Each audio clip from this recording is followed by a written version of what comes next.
We have an exciting guest coming on for next week's episode, but we did take a week off of recording a new episode over Christmas.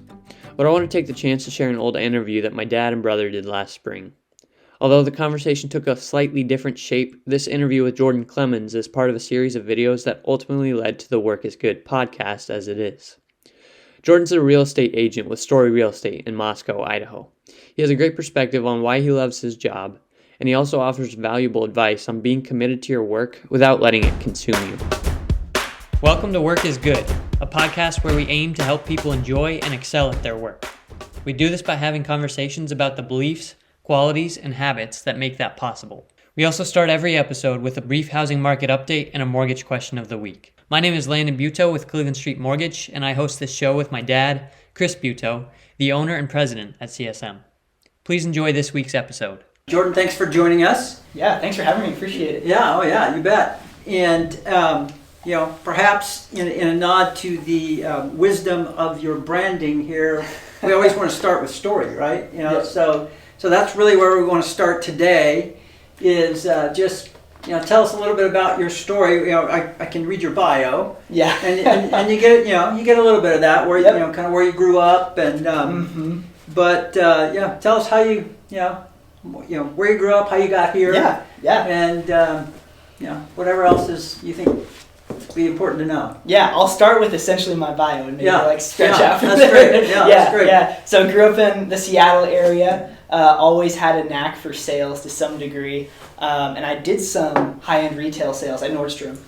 Briefly. So what were you selling? I was selling shoes, kids' shoes. It's so funny. All the great salespeople I know started in shoes. I mean, many of them. Yeah. I don't know why that is. Why is that? Why is it shoes? Yeah. Maybe it's just the guys. The girls don't necessarily start in shoes. Yeah. But. Well, I was talking to we have a shoe store just downtown here. Yeah. I was talking to that guy about. He said the same thing exactly. Yeah. I think part of it is being passionate about something that not everyone's passionate about. Yeah. And being willing to be excited about it. Right. And connecting with people that way. But That's awesome. Fun. So started there. Decided I didn't want to do sales at that point. Was like, no way.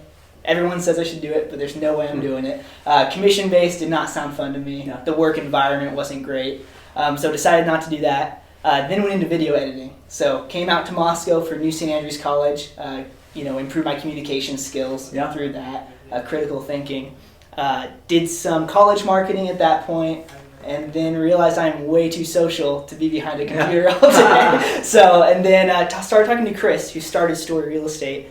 And at that point, he eliminated all my concerns of the work environment not being there, not thinking for a larger purpose as far as sales go. And then I joined the team and just been rocking and rolling since. Yeah, that's cool. So tell me about the larger purpose. What does that mean to you? Yeah. So at Story Real Estate, our mantra is helping others build legacies. That's what we're going for. Yeah. So a home is, and this is part of why we're called Story, a home is an integral part of someone's life. And it happens in a big transitional moment. It could be a good thing, like starting a family, moving up, retiring, or it could be a death in the family, something more serious. Yeah. And so to enter in somebody's story in that way and play that role of helping them into their next home is a real honor. It's more than just doing a 15-minute sale, selling a pair of shoes, which can be big. It can have an impact on them, but it's a different level when you get to build a relationship with someone and help them with that. So, well, that's cool. This might be kind of corny, but I think of Miranda Lambert's song, "The House That Made Me," "The House That Built Me." You ever heard that song? That kind of reminds me of what, but it's so true. I mean, that really touches on the idea that in a big way, the physical environment that you grow up in has a lot to do with making you who you are. Yeah, absolutely. So it's pretty cool that you guys have tapped into that early. Yeah. And you said college marketing, NSA? Yep. So marketing NSA. Yeah. To potential students. Yep, exactly. So I'd coordinate videos, I'd record podcasts, I'd do all of that and edit it behind the computer. So cool. Yeah. Very, very, very fun. And so graduated from college, and what was your first job? This was it. Yep. So I kind of starting commission based in the real estate world. You've got some time before you get that first check. Yeah. So I did media for Story part time as I eased into it because I had that skill set. So started right afterwards. That's great. Cole had a little bit similar experience. I mean, it was I had the same. When I got into mortgage, same thing. By the time I got into mortgage, I had 3 kids. You know, I was a CPA, you know, getting paid the salary and making this move into this commission-based, and the same privilege was offered to me to, you know, hey, we'll give you a salary for a certain amount of time. Yep. And that's really vital, you know, when you're, and of course, when you're right out of college, maybe, you know, you don't need as much of a lifeline. Yeah. You know, because hey, if you fail, you can move to the next thing. You know, not, but you know, Cole, kind of talk about your intro into the mortgage side. You know, you got to come in with a little bit of a, you know, commission and salary base and. Yeah, definitely needed. For most 100% commission gigs, you definitely need some sort of intermediary salary to keep the lights on while you're trying to build up to 100% commission. Yeah. And yeah, it was the same thing with me. People always told me that I should go into sales, and because I'm good with connecting with people, and I like people, and I like connecting with people. But my only experience with sales was cold calling realtors. Yeah. And I just sorry. Yeah. Well, I'm sorry. It's, you know, and I learned some good things from that, but that is not what I wanted to do, and I didn't think I could make a significant living just cold calling people. I do think it helps sometimes, but I wanted something different. And then Dad convinced me a couple years ago that sales was more than just cold calling realtors. Yeah. So I've loved it. That's awesome. Yeah, and one of the big things with starting out having that lifeline is a lot of times people can, well, let me back up. One of the biggest fears I had starting was having what we call commission breath. Commission breath. I know the phrase. Like, I need to make this sale, so you better like this house. And no, don't look at that. Yeah. You know, don't look at the foundation. We're just buying it because I need to pay rent this month. Yeah. And that's was my greatest fear. I do not want to have to make a sale and get someone into a home for the rest of their lives. That's not the right fit for them. Right. And to feel any kind of pressure. Right. So having a lifeline like that base salary is so important because it helps you serve people at another level and know that's not even like in the back of your mind and your subconscious. Right. You know, you're good to go. So. Yeah. No, that's great. So what's your role now with, you know, you started out, you know, like you said, you had, you know, and it sounded like maybe that was more or less, you know, always kind of from the beginning, just a way to kind of transition you into more full-time sales. This gave you something very useful and meaningful to do here and contribute and get a salary or a stipend at a time. But what's your role now? And you know, tell us a little bit about how that transitioned. Yeah. So less than a year. I was in the marketing role less than a year, and it was only about 10 hours a week. So it was very, very minimal. I was still doing the real estate side of things. Dropped out of that as soon as I could without having commission break. And then was full-time as a buyer's agent. So our team is split out so that our agents are either solely working with buyers looking to purchase homes or solely working with sellers looking to sell their home. So just more specialization there. So I did that as a buyer specialist. And then about a year ago transitioned into the team lead role for the buyer's agent team. Side. Yep. So now I'm training, recruiting, and developing those agents while helping people find homes as well. So that's great. So what does developing look like in your weekly role with these buyer's agents that you're training? Developing. Yeah, I'd say it's twofold. One is the client experience, helping them build their legacies as far as the buyers looking to purchase homes. Yeah. So how can we offer them a better, smoother experience in this market that we're in? It's not like we can go looking for listings and get an easy sale. Right. We're just working with buyers. So how can we serve them best? So that's one side, helping them build their legacies. The second thing would be personal development for the agents themselves. Agents are known for having busy lives, crazy lives, kind of, you know, they're always on their phone, they're always getting up and leaving, and we want to make sure that lifestyle of the agents are positive as well. So helping them build their legacies is a second piece of that development. So very cool. How do you do that? Just as a mortgage guy, same thing, right? Yeah. You know, you're always like, oh, sorry, I got to take this call. Yeah. How do you do that? You know, it's, you know, I was in public accounting for a long time, and you know, there were certain, you know, I saw a lot of businesses, a lot of business owners, and I saw a lot of guys that were married to their jobs, you know, and to the exclusion of a lot of else. And I always felt like it was more about the guy than the job, you know. But so what do you impart to your agents? Say, hey, this is how you manage that aspect. Yeah.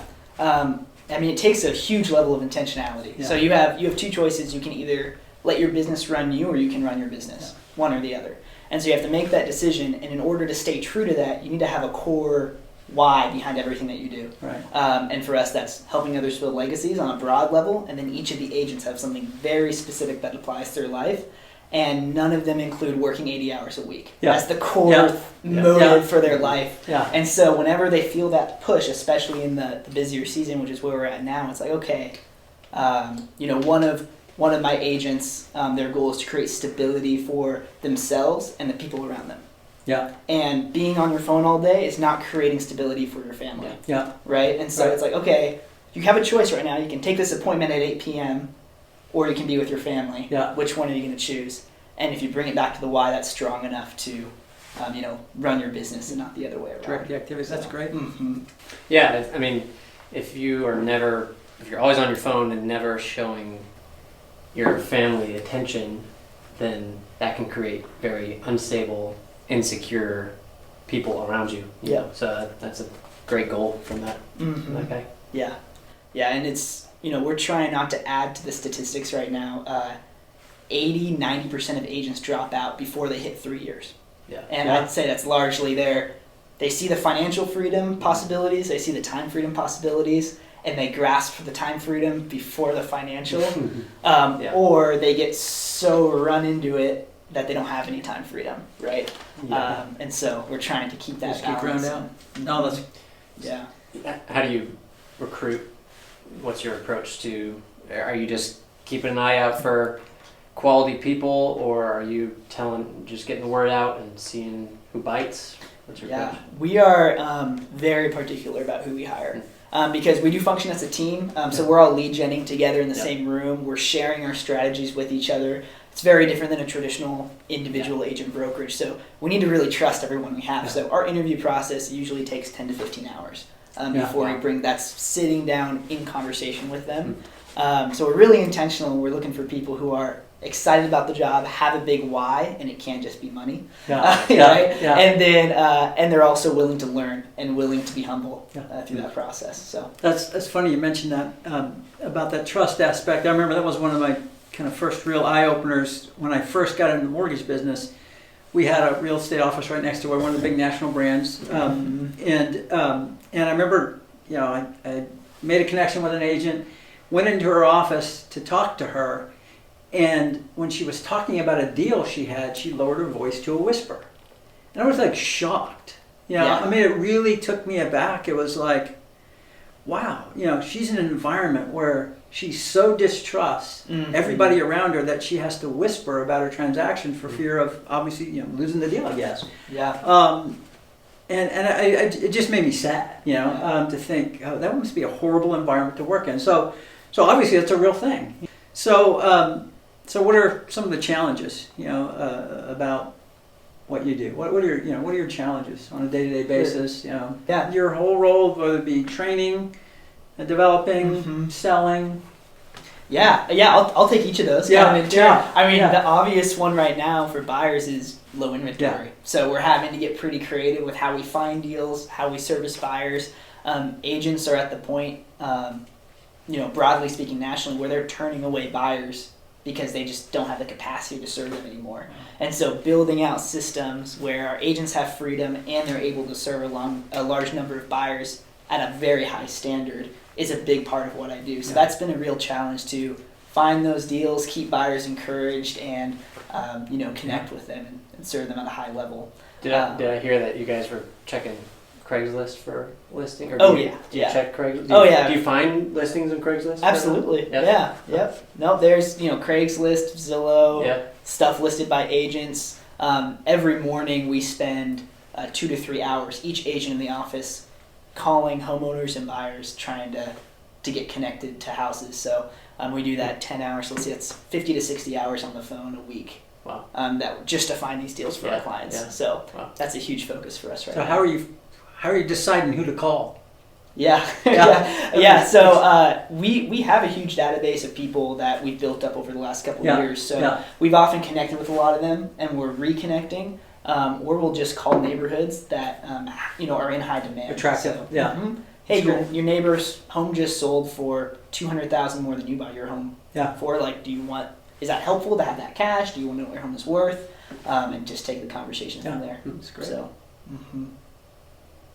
So that's that makes a lot of sense, because the pipeline of buyers is going to be much larger than normal. Yep. That you're having to serve at a high level, like you talk about, because it's not the typical 60-day sales cycle or 90-day sales cycle. It could be a 6-month sales cycle. Oh yeah, easy. And so you accumulate all those buyers in there, and you've got to keep the touch points going and keep them motivated. So I could understand that. Yeah, and a big piece of that, it can be discouraging to look at home after home after home after home. And so we sit down with every buyer and have a 1-hour consultation with them and get down to what they're looking for. Not bedrooms and baths, but why do you want 3 bedrooms? Why do you want 2 baths? What does a yard mean to you? So that we know exactly what they're looking for. So on average, our buyers look at 3 homes before finding the right one. Even in this market, and which if they don't, we meet up with them again. That's pretty low. It's not bad. Yeah, I mean, that's pretty good. Yep. Speaks highly to you guys. Yeah. We don't want them to see a home that's a waste of their time. So we'll say, hey, this yard is smaller than the last one we saw. Do you still want to see it? Oh no, we don't. That's a deal breaker. So. No, that's cool. I never would have thought of that, but that makes a lot of sense, because that gives you guys the broadest possible funnel of homes. Right. When you have a more refined understanding of why they, not just their gut reaction of I want 3-bed, 2-bath. Yep. I want a yard for the kids or the dog or whatever. Exactly. Yeah, and we'll see that home on Craigslist, and Samantha pops in my mind right away. Yeah. It's like, oh, this is perfect for her, and she's on the phone in a second. Yeah. Because it's been an intentional conversation. Yeah. So. Yep. So, what's one thing that consumers of your services should hear? What's something that you want them to know or wish they knew, or?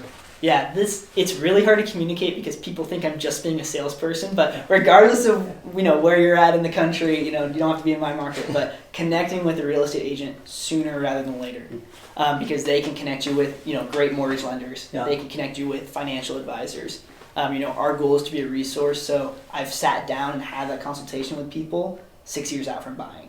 And that's like that. And if you have the right agent, they'll be excited to do that and happy to do that. Yeah. And so I'd say, hey, if you're just planning, connect with an agent. Find out what that process looks like. I did that with someone just this last year. They were 5 years out from buying, met with them, and then 6 months later they had a huge promotion, and they were able to buy. And they knew they could buy because of the conversation we had. Yeah. And then, now they're in a home. Yeah. So that's awesome. It's just good to start planning early, get connected with someone you trust. And I'm sure, like you said, one of the things, we have that same experience where, especially first-time home buyers, it's such an abstract thing in their heads, in terms of they look at the market and they think, wow, that's expensive. Yep. Maybe, love to be able to buy that kind of a house, but they really have no way of translating that. And since it is abstract and largely clouded for them, they feel like they can never get there, Right. And I tell people this. I said, when you meet with me, just be prepared, because I have people come to me and say, we're a year out, and I just and then 3 months later they're in a house. Yeah. After we've met, because they all of a sudden realize, wow, I can do this. Yep. And it's not just that I think they always believe they could do it, but without translating it into something concrete, it's just a lot harder to feel like okay, I'm ready to do this. And so I can see how having that initial meeting with you and really scoping that out, making it less of a big dark box out there, and saying, no, let's talk about what you want and how we can get there and what it would take, and connect you with the with the finance people, the mortgage people. Yep. Yeah, I've had that same experience where time and time again, especially first-time home buyers, all of a sudden they go, wow, I can do this. And now they're out motivated, and pretty soon they're buyers. Yep, absolutely. And it comes down to that level of trust, right? Which we've mentioned a few times now, but it's, I don't know what it's like for the mortgage industry, but on the realtor side, we're rated lower than used car salesmen in satisfaction ratings and trust levels. And it's like, well, I mean, that's fair, given our industry. The difference between a used car salesman and a realtor is you won't walk out of the door with keys after an hour of talking about them. So it's like, hey, if you don't like the realtor, if you don't trust them, don't work with them. Right. Just walk out. Yeah. And it can set you up really well if you do find someone who's a good fit. So, well, at least you guys didn't take the fall for the 2010 crash, like the mortgage brokers did. That was quite a recovery process. But Well, I want to pivot a little bit. Proverbs 14 says, "Where no oxen are, the trough is clean." But much increase comes through the strength of an ox. And Landon brought that verse into this conversation. I used to love that verse, just when our kids were young. Yeah. We had 5 kids, and I used to think about that a lot, is because our trough was almost never clean. It was, 5 kids, lots of activity. Yeah. But much increase comes through, sometimes the messes, the unavoidable messes that come with productive activity. So tell us a little bit about, situations you've had where, you've had to embrace the mess. Yeah. And kind of trust that it's productive. Yeah. No, there's a level where you can plan things out and be intentional with your time. Yeah. And a level where you just have to expect chaos and, Yeah. and be okay with that. Yeah. So we do those calls in the morning, and in the afternoon we usually have empty, and it's just the mess time. Yeah. You make a mess in the morning, you deal with it in the afternoon, Yeah. appointments, showings, contracts, all those things. And so I'd say, when you're busy, you're going to need to do evening showings, you're going to need to stretch yourself some, and you have time freedom, but also you have to work for it. There's going to be a mess. Yeah. The verse I always connect with this one is, he that soweth sparingly shall also reap sparingly. He that soweth bountifully shall also reap bountifully. Yeah. There's a trade-off there, and the oxen need to be used for something. Right. So putting that to use, being wise with the time you have, and knowing. I mean, my first year, I was more like an 80-an-hour agent, because I knew it was short term. Yeah. I knew it was going to be messy, and I knew where I wanted to be within 2 or 3 years. Yeah. And so I just embraced that. Yeah. But it looks like being willing to prioritize things differently with time, I'd say, is the big one. No, that's a great. Yeah. Yeah, I appreciate that, because it is. It is. When you talk about being intentional with your time, a lot of people might think that, okay, 6 o'clock I'm done. Yeah. And I never pick up the phone or do anything until 8 o'clock the next morning. But that's not really the way our business works. And so it is really more about being intentional about the overarching structure, so that you are. Because I've had the privilege of going to all the soccer games and doing all of those things, because my work was very flexible. But I was also the guy on the phone a lot, looking at the phone a lot and doing those sorts of things too. And so I like the fact that it is kind of a both and. Yeah. But being intentional about your why, and helps make sure it doesn't spin out of control. Yeah, and like sometimes people don't see the mess. They see you at the soccer games. Yeah. They see you doing the fun things. Right. But they don't see you working at 8, 9, 10 o'clock when things just need to get done. Right. And when you run a business, any business owner has experienced that. Yeah. So wherever there's going to be oxen, wherever the oxen are, they're going to make a mess somewhere. So you can either make the mess and deal with it, like you were saying, and be willing to deal with it whenever you need to. You can set your time aside, but you just have to be willing to. You're going to have to sacrifice somewhere. So it's, for me, it's having my expectations set for what I need to be doing to succeed in this industry. So sometimes that means working in a coffee shop, and that's not always the best place, most productive place to be, but that's where you get to meet people, and coffee shops are central hubs to communities, and so those are great places for me to meet and connect with people, and talk to some story real estate agents, and their goal is to have a certain number of real estate conversations every week, and so those are a great opportunity to have those conversations and just stay top of mind to people, but then just knowing when I need to get away, get to a more productive area, and actually get the work done that from the messes that I've created, with the conversations that I started. Yeah. Now I need to go and actually do the dirty work, do the hard work, and actually work for these people that I've made connections with. So just knowing the balance between that, and being willing to put up with the sacrifices that you need to make. Yeah, that expectations. That's huge. Yeah. That is huge. just talking to people who are interested in becoming an agent, someone says, "Oh, I love houses," or I love architecture, and it's like, okay, that's a sliver. That's a sliver. I love talking with people. It's like, you're going to talk to people a lot. There's also a lot of other things that happen, in how about knocking on doors, and how about dealing with sewage layout and runoff, and understanding that and how that affects a house, and all there's all of that. That's not as glamorous as Better Homes magazines. Yeah, come look at my major and trough real quick. See if you still want to. Come smell it. And I love it. There's I'm not saying it's not a good thing, but it's not for everybody. Right. You should know what it looks like. Yeah. Oh, that's cool. Yeah. So what's one principle of work or lesson in general that people in social media should be reminded of? Yeah. Okay. Yeah. Actually, this is pretty easy. Yeah. There is so much misinformation about the real estate market. Everyone's an expert. If you have a Google search, you're an expert, right? And so getting connected with people who know what they're talking about, getting connected with a good lender, right. And ideally a local lender, because they're going to know the particular market best. Cole, you're here in town, and it's like more about Moscow because of it. And so there's a lot of general information about the real estate market just out there, which is true nationally, but there's lots of micro markets, and what's true nationally may not be true locally.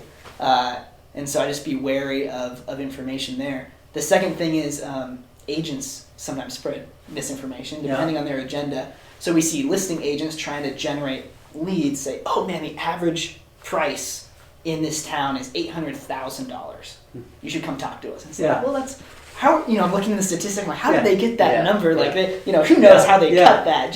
But they're trying to generate listings, and then all of my buyers get discouraged. Right. And it's like, talk to someone who's your advocate, not an advocate for the seller, or not an advocate for it can go the other way too, not an advocate for the buyer. Right. So get someone who's in your court and get info from them, and not Aunt Maggie on the phone, on Facebook. So. No, that's a good point. So kind of related to that, maybe what is one of the biggest, most common sources, not sources, but types of misinformation you see out there on social media, say about the real estate market? Yeah. What do you see out there that you think, okay, that needs to be corrected, or that's not correct? Yeah. I can't afford a home. Yeah. It's a big one. Yeah. And some people can't, but a lot of people can. Yeah. And they don't realize it. Right. There's no homes on the market. There are. There's been more homes this year than last year at this time. Yeah. And they're going fast. Yeah. So if you're browsing, you're going to miss them. Yeah. But if you're intentional about it, you'll get them. Yeah. And so I think just, out of, frustration and fear of being disappointed, people don't even look into it. Yeah. And then they make a decision out of lack of information rather than information. That's a great point. Yeah. What's one of the things? I mean, obviously we know kind of the obvious things you do to prepare your clients to win. Mm-hmm. But what are the really vital things that you do to prepare your clients to win? In this very tough market for buyers. I mean, it is a tough market for buyers, right? It is. Yeah. But there is inventory, like you said. People are buying. Yep. So what are you doing to prepare your?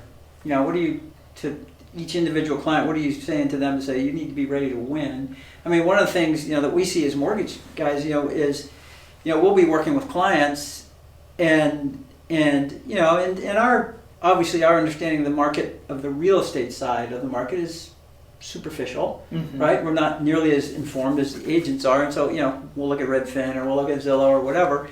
But I mean, I've had clients, and they're with agents.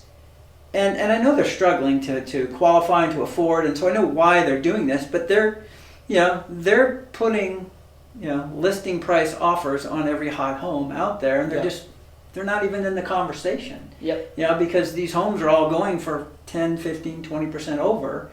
Mm-hmm. And so sometimes as a mortgage guy, I'm struggling with saying, I don't want to take food out of anybody's mouth, out of any realtor's mouth. But sometimes I feel like you might need a more aggressive realtor. What's your thoughts about that? What those are two different questions. Sorry. That's kind great. Of piled those on that's top great. Of each other. I like it. I boil it all down to just education. Yeah. I see that as my primary role. Yeah. So in that consultation I was talking about, to prepare buyers, we walk them through the whole process, start to finish. answer every single question we can think of, go through the purchase contract. There will be zero surprises. That's the goal. Yeah. Zero surprises. When you go under contract, the question isn't what's next. It's okay. We're getting to work now. You know, we know what's upcoming. We know what to do, and that just alleviates a lot of fear. And usually after that, the response is, "Wow, that's so much simpler than I thought it would be." Yeah. And I understand it so much better. Yeah. And so, getting that education first off on just building confidence with the buyers in this tough market. The second on the competition side is understanding how homes are priced. A listing price is completely arbitrary, right? The seller just threw a number out there.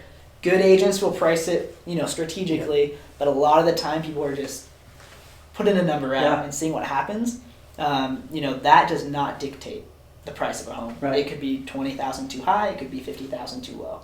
What dictates a home value is the desire for it, right? The demand for it. And so what we do is once I know what a buyer's looking for to prepare them, we look at past sales. Not what's on the market right now, not the arbitrary numbers, but what are homes actually selling for based on that yard you want, the 3-bedroom, and the price point you're comfortable with.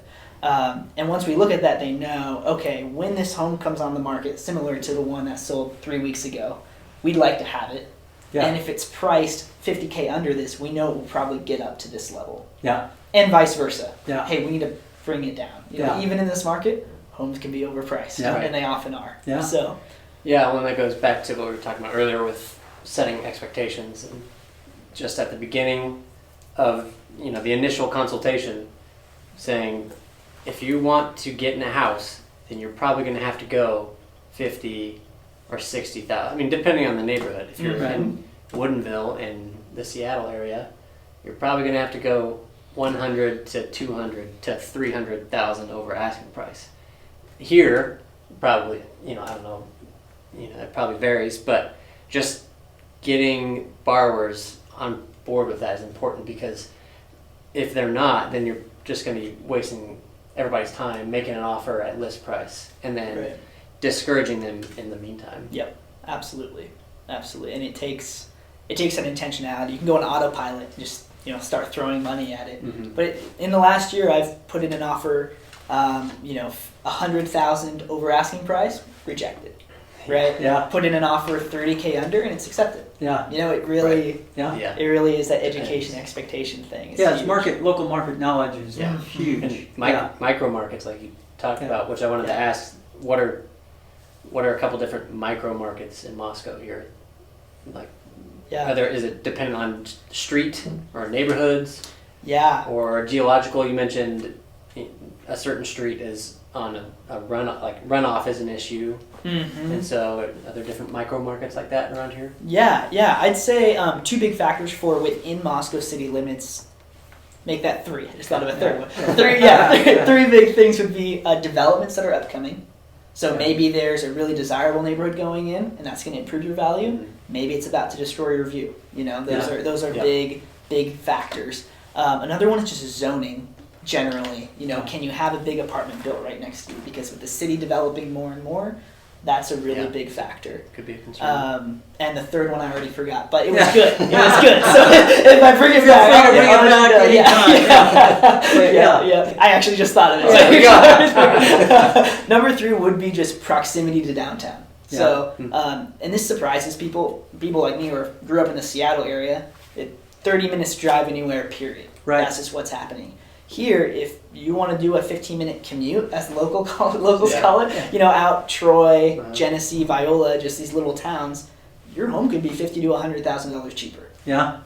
Just because of that. So don't be comparing those 2 homes, because they're really different in this area, and that's just not true of other larger cities. So. Well, that makes a lot of sense. Yeah. Question about appraisal. Tell us about, has that been a challenge at all as you've entered into this kind of hyper seller's market that we've been in for a while, and obviously bidding prices up? What's that been like in this particular market area? Yeah, in this market, over the last 2 years, it really hasn't been too much of an issue. Yeah. Because we're a smaller market, I think the appraisers know to reach out to us and say, hey, give me your comps. How did you get to the price of the home? And we're able to provide those to them, and give them kind of a case of this is why we think we're not overpaying. Right. So here you go. So I've never had any any deal appraisal low. Yeah. That being said, usually this time of year is when we will see low appraisals if things don't come in, because spring. It's the start of the spring. Yeah. The home prices are going up because of the demand, but we don't have them closed yet, so you can't use them as comparables, right? Because they can't look at what's on the market. Right. They have to look at what's closed. Right. So you're looking at winter prices for the spring market. So we've had more appraisals come in low recently. Yeah. And so there's ways to navigate that. Yeah. Not as big of an issue here as other places, because appraisers are happy to connect with us and we have relationships with them. Oh, that's great. Yeah. That's really great. Yeah. What's one unique thing you do on a regular basis that helps you excel at your work? I'd say focus. Yeah. Just the lead generation I was talking about, being on the phones with people on a weekly basis, daily basis. It's easy when you get busy to say, oh, I don't have time for that anymore. But that's what started either you getting the buyers to work with or the homes for those buyers to purchase. Yeah. You're serving them at the highest level by remaining focused on that. Yeah. So we keep each other accountable for that. That's the main thing we look at, main metric is, Cole, you mentioned it, conversations. We have a number of real estate conversations we want to have with people in order to provide homes for buyers in this market. So that's great. Yeah. Super good. Well, we're going to start to bring this in for a landing. So tell us about Cole. Cole said you're a reader. Does you like to read books? Yep, I do. So what's one book you've read in the last year that you would recommend? Yeah, if I can stretch that a little bit to be a little longer than a year. Okay, great. Yeah, based on just what we've talked about, I think The One Thing by Gary Keller is a huge one. And he's Gary Keller of Keller Williams. Of Keller Williams, That's one of the two people who started Keller Williams. Yeah. Largest brokerage, 300,000 agents. He knows what he's talking about. So it's a really good book. It's not agent specific whatsoever. It's more development and focused. So kind of the core principle is you chase two rabbits, you won't catch either one. So it's the level of what's the one thing you can do to make everything else easier in your life or unnecessary. And for our business, that's those phone calls in the morning. That's our one thing. And for everyone, it's going to be a little different. But it's a great book about time management, focusing on what's important, being present with where you're at. So that's very cool. Highly recommended. Yeah. Okay, this one isn't on the list, but so do you ever just read for fun? And what do you read for fun? Yeah, I do read for fun. I'm actually I have an Audible subscription that I try to keep solely to fun books. So right now I'm working through Treasure Island. Oh, nice. Which is a fun one. So we're turning to that. C.S. Lewis. I love C.S. Lewis. So like fiction. Chronicles of Narnia or Space Trilogy. Space Trilogy. I love Space Trilogy. Yeah. When do you find the time to listen to books? Yeah. So he lives in Potlatch. 15 minutes every day. No, unfortunately, about 2 minutes from the office. So I don't have that. It doesn't really work. No, it's really, and I think the one thing talks about this is anything you want to do is on your calendar. For when you can have the flexibility we have, you need to add some rigidity to your life to do the things that's important. So I literally have reading time on my calendar before bed. So and I'll get up in the mornings too and do some reading. So do you do it in bed or do you sit down at a chair? I'll sit down in a chair. I'll get half a page. I know, that's kind of and you're listeling too, so you're just going to lie down in bed. Yep. It's not that's go a mistake I made. Too much of my reading is in bed. It's like read a chapter and then go back to 2 pages in and read it again because I slept through the last part. So outside of biblical characters, who's the most influential figure in your life? Influential figure. I mean, my parents, my dad, I suppose, is probably the biggest. He did a great job of adding structure and stability to our life. And that's something I want to model for sure. So did he do sales or what was his vocation? He was doing something very different than what I'm doing. So he worked for Boeing, doing software engineering work for the military defense department. So, but it was he had a lot going on, a lot of extracurricular things he was doing outside of work. But every day he was home for meals. Like clockwork, same time. Very focused on that structure, and was hugely valuable to me growing up, and just added a baseline of stability, which I wasn't aware of at the time. But has had a huge impact on me. That's cool. Mm-hmm. And last question: if we record another video a year from now, What updates do you expect to have? I would say we've, potentially doubled the number of buyers that we're working with on a yearly basis as far as, they're enclosed homes. So we're serving more people, helping more people build their legacies externally, and then internally we've doubled the number of buyer agents we have in order to meet that capacity. So those are the two big things. I think we have the systems and ability to help a lot of people, but we need more agents to make that happen. Yeah. So doubling, how many do you have now?